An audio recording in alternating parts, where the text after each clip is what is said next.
وہ جو خون کے رشتے ہیں ان سے بھی کٹ جاتے ہیں، کاروبار کا نقصان بھی وہ برداشت کرتے ہیں، حتیٰ کہ اس راہ میں وہ دار و رسن تک پہنچ جاتے ہیں۔ پھر یہ جو انقلاب ہوتا ہے ہمگیر انقلاب ہوتا ہے، ایسے افراد کا نظریہ بدل جاتا ہے،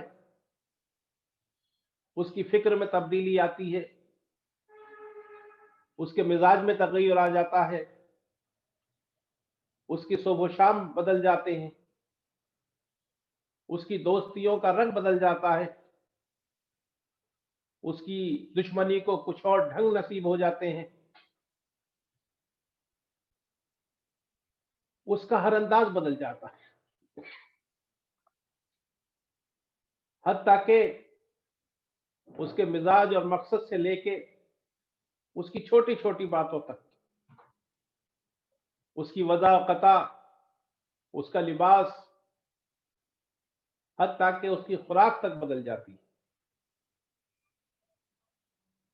اور وہ جہاں سے گزرتے ہیں دور سے پہچان لیے جاتے ہیں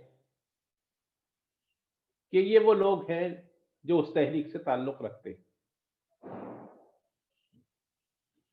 ہر تحریک کی ابتدا اسی انداز سے ہوتی ہے،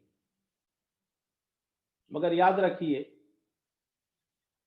کہ جب اس کا دوسرا دور شروع ہوتا ہے تو ان لوگوں کی خواہش ہوتی ہے کہ ان کی اولاد بھی اسی مسلک پر اٹھے جو ان کی زندگی کا مقصد ہے۔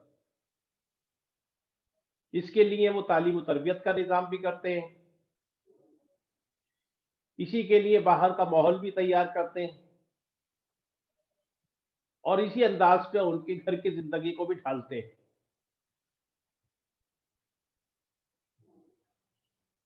اس میں ایک حد تک انہیں کامیابی ملتی ہے،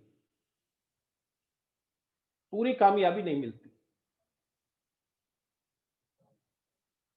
کیونکہ اس میں کوئی شک نہیں کہ باہر کا ماحول، تعلیم و تربیت، گھر کا انداز، یہ سب چیزیں طبیعتوں کو ڈھالنے میں ایک بڑا مقام رکھتی ہیں، بڑا اثر رکھتی ہیں، بڑی وجہ ہوتی ہے۔ مگر اس کے علاوہ ایک اور چیز ہوتی ہے جسے فطرت کہتے ہیں، جسے ہم دماغ کی ساخت سے تعبیر کر سکتے ہیں، جسے ہم مزاج کی پیدائش کی بنیاد کہہ سکتے ہیں۔ یہ بھی بہت اہم ہوتی ہے، بلکہ سچ بات یہ ہے کہ یہی زیادہ اہم ہوتی ہے۔ تو جس طریقے سے پہلے دور کے اندر سارے لوگ اس تحریک میں نہیں آ گئے تھے، اسی طریقے سے دوسرے دور کے اندر بھی سارے لوگ نہیں آ جاتے۔ جس طریقے سے پہلے ابو جہل اور ابو لہب بھی تھے، عمر فاروق اور خالد بن ولید بھی تھے، اور حضرت ابو بکر صدیق رضی اللہ تعالیٰ عنہ بھی تھے، اسی طریقے سے اس دور کے اندر بھی اسی طرح کی شخصیت آئی۔ اگر آزر کے گھر میں ابراہیم حنیف پیدا ہو سکتے ہیں تو حضرت نوح کے گھر میں بھی ابن غیر صالح ہو سکتے ہیں۔ اسی طریقے سے یہ تحریک دوسرے دور میں داخل ہوتی ہے۔ نہ شروع میں سارے لوگ آئے تھے، نہ دوسرے دور میں سارے لوگ آئے، لہذا تحریک دوسرے دور میں کمزور ہونا شروع ہوتی ہے۔ اب اگر ہمیں کسی تحریک کو تحریک قائم رکھنا ہے، اسے اس کے مقام پر ٹھہرائے رکھنا ہے، اگر ہم چاہتے ہیں کہ اس تحریک میں زوال نہ ہو، اگر ہمیں یہ مطلوب ہے کہ اس جماعت میں کوئی انحطاط نہ ہو، اگر ہم یہ چاہتے ہیں کہ اس کے طریقہ کار میں اور اس کے نظریے میں کوئی کمی واقع نہ ہو، تو اس کے لیے دو طریقے ہیں۔ ایک طریقہ یہ ہے کہ جو لوگ اس تحریک سے مناسبت نہ رکھتے ہو، جن کو اس کا نظریہ، اس کے اصول اور اس کے طریقہ کار اپیل نہ کرتے ہو، ایسے لوگوں کا شکریہ ادا کر دیا جائے۔ انہیں رخصت کر دیا جائے. اور دوسرے اس تحریک کو تحریک بنائے رکھنے کے لیے ضروری ہے کہ باہر کے لوگ دعوت کے ذریعے اندر لائے جاتے رہیں، ان کے آنے کا سلسلہ رہے. تو اندر کے غیر مناسبت رکھنے والے لوگ جنہیں اس سے مناسبت نہ ہو ان کو رخصت کر دیا جانا، اور جن کی مناسبت ہو ان کو داخل کرتے جانا. یہی طریقہ ہے جس سے تحریک بنی رہ سکتی. لیکن ہوتا یہ ہے کہ آہستہ آہستہ ان دونوں چیزوں سے بے توجہی برتی جانے لگتی. نہ تو اندر کے لوگ جو اس کے اصول سے مناسبت نہیں رکھتے ان کو بہت سی وجوہات سے اسی کے اندر رہنے دیا جاتا ہے، ان کا اخراج نہیں کیا جاتا، ان کو باہر کا راستہ نہیں دکھایا جاتا، اور نسلی افزائش جو ہے اسی کو اس تحریک کے لیے کافی سمجھ لیا جاتا ہے، اور ان کو تبلیغ کے ذریعے اندر لانے کا سلسلہ بہت کم رہ جاتا ہے. اس کا نتیجہ یہ نکلتا ہے کہ تعلیم و تربیت کا بھی وہ ماحول بگڑنے لگتا ہے، اور پھر ہر نسل آنے والی نسل سے بدتر ثابت ہوتی، اور تحریک اور جماعت اور اجتماعیت کا قدم روز بروز تنزل اور انحطاط اور زوال کی طرف اٹھتا چلا جاتا ہے. اس مقام پر آ کر ہوتا یہ ہے کہ مناسبت رکھنے والے لوگ کم اور مناسبت نہ رکھنے والے لوگ زیادہ ہو جاتے ہیں. یہاں آ کے یہ تحریک پھر ختم ہو جاتی ہے اور نسلی اور معاشرتی قومیت بن جاتی ہے.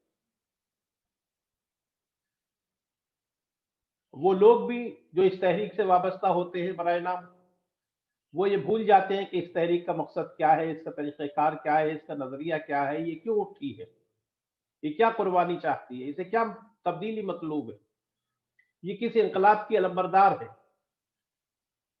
اور دنیا بھی یہ بھول جاتی ہے کہ یہ لوگ اس تحریک کے حامی، اور ایک تحریک کی جگہ ایک قومیت آ جاتی ہے.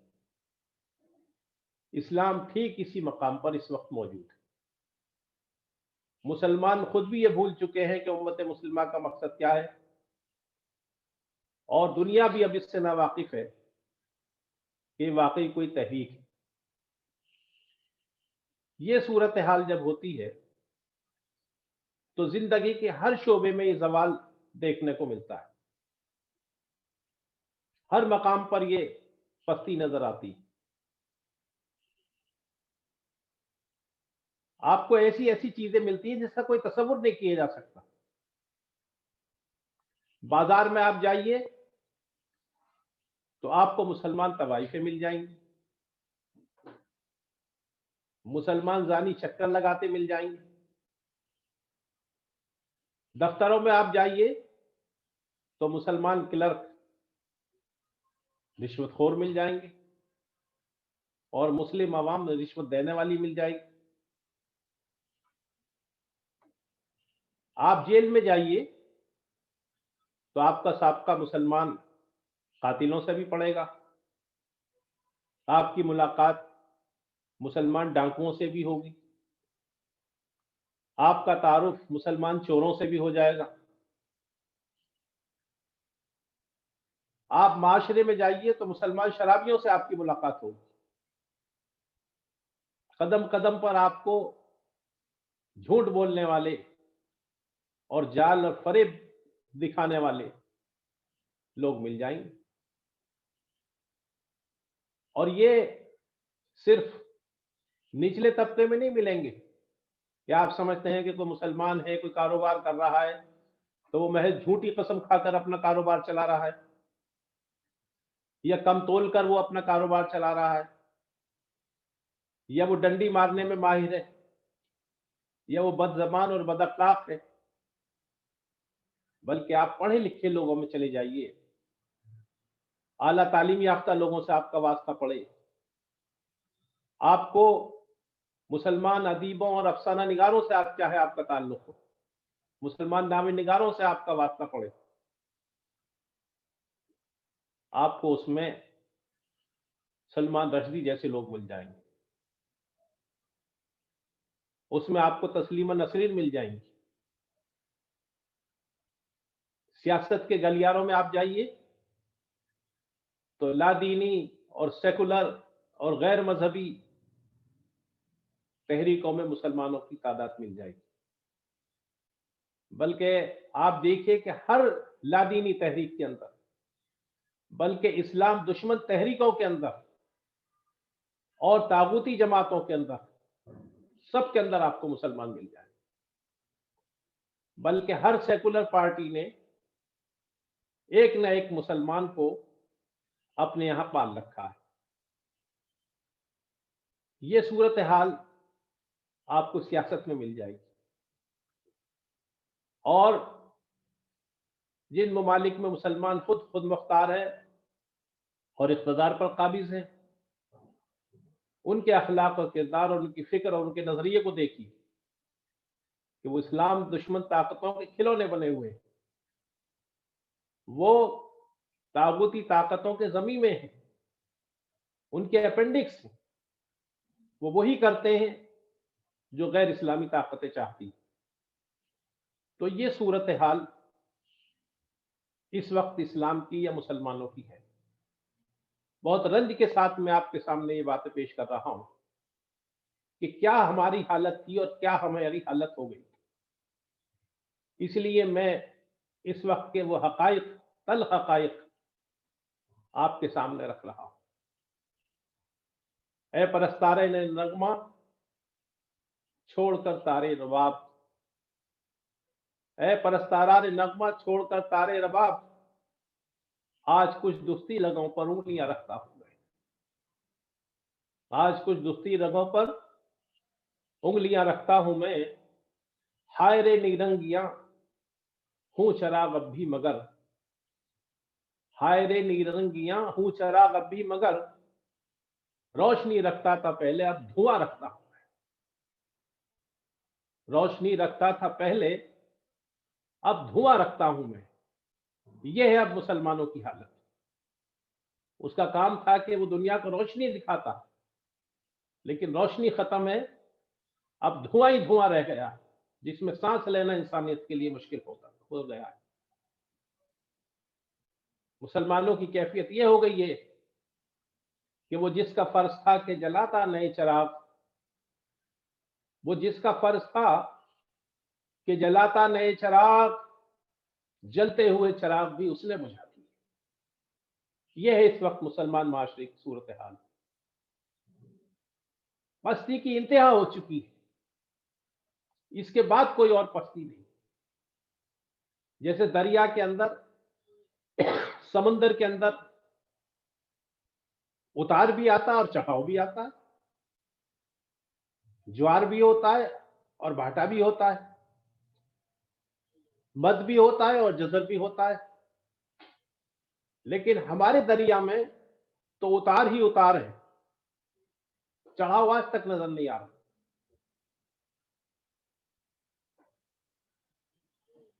پستی کا کوئی حد سے گزرنا دیکھے، پستی کا کوئی حد سے گزرنا دیکھے، اسلام کا گر کر نہ ابھرنا دیکھے، اور مانے نہ کوئی کہ مد ہے جزر کے بعد دریا کا ہمارے جو اترنا دیکھے۔ یہ ہے ہماری کیفیت۔ معزز خواتین و حضرات، یہ ہماری صورتحال ہے جو میں نے دکھی دل سے آپ کے سامنے رکھی، مجبوراً رکھی، لیکن یہ اس لیے رکھتی ہے کہ ہم اپنی اصل حقیقت سے واقف ہو جائیں۔ ہمارے غیر شعوری ایمان نے یہ گل کھلائے ہیں، ہمارے قانونی ایمان سے یہ تصویریں ابھر کر آتی ہیں، ہمارے زبانی ایمان سے ایسے رنگ نکل کر آتے ہیں، ہمارے دنیاوی ایمان سے اس طرح کے ڈھنگ ہیں جس کا نقشہ میں نے آپ کے سامنے رکھا، لیکن یہ اس لیے رکھا ہے کہ ہمارے جو مرض ہے اس کی تشخیص ہو سکے، ہماری جو ڈیزیز ہے اس کا ڈائگنوسس ہو سکے، ہمارا جو مرض ہے اس کا علاج ہو سکے۔ اور یہ تبھی ممکن ہے کہ جب ہم حقیقت سے اس کا اعتراف کریں کہ واقعی ہمارا زوال، ہماری پستی، ہمارا انحطاط اس حد کو پہنچ چکا ہے، اور اس کے لیے کسی دلیل کی ضرورت نہیں۔ سوال یہ ہے کہ پھر شعوری ایمان کیسے آئے، پھر ہمارے دلوں میں وہ مطلوبہ ایمان کیسے جاگزی ہو،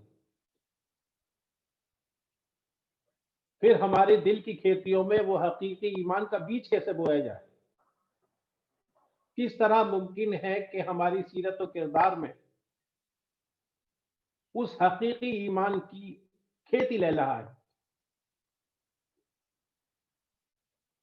اس مطلوبہ ایمان کی کلیاں چٹکنے لگے، اس کے پھول، اس کے پھل، اس کے اثرات، اس کے ثمرات، اس کے فوائد ہمیں کیسے حاصل ہو۔ دراصل یہ ہے ہمارا عنوان آج کا، کہ ہم وہ حقیقی ایمان کیسے حاصل کریں، شعوری ایمان کیسے حاصل کریں۔ جب ہم اس پر غور و فکر کرتے ہیں تو سب سے بڑی بات جو ہمیں نظر آتی ہے وہ یہ ہے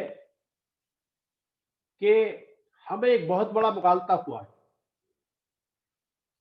اور جب تک وہ مغالطہ دور نہیں ہوگا تب تک ہماری اصلاح نہیں ہو سکتی۔ اور وہ مغالطہ یہ ہے کہ دراصل دین کا تعلق روح اور قلب سے ہے، دل سے ہے، اور عقل سے اس کا کوئی تعلق نہیں، بلکہ عقل کا تعلق تو دنیاوی معاملات سے ہے۔ گویا عقل اور دل کی تفریق کر دی گئی ہے کہ دل کا تعلق اخلاقیات سے ہے، مذہبیات سے ہے، ایمانیات سے ہے، اور عقل کا اس میں کوئی دخل نہیں۔ عقل اور شے ہے اور دل اور شے، یہ تفریق ہماری زوال کی وجہ ہے۔ بلکہ یہ مناسب ہی نہیں سمجھا جاتا کہ دین کے معاملے میں عقل لڑائی جائے یا عقل کا گزر ہو۔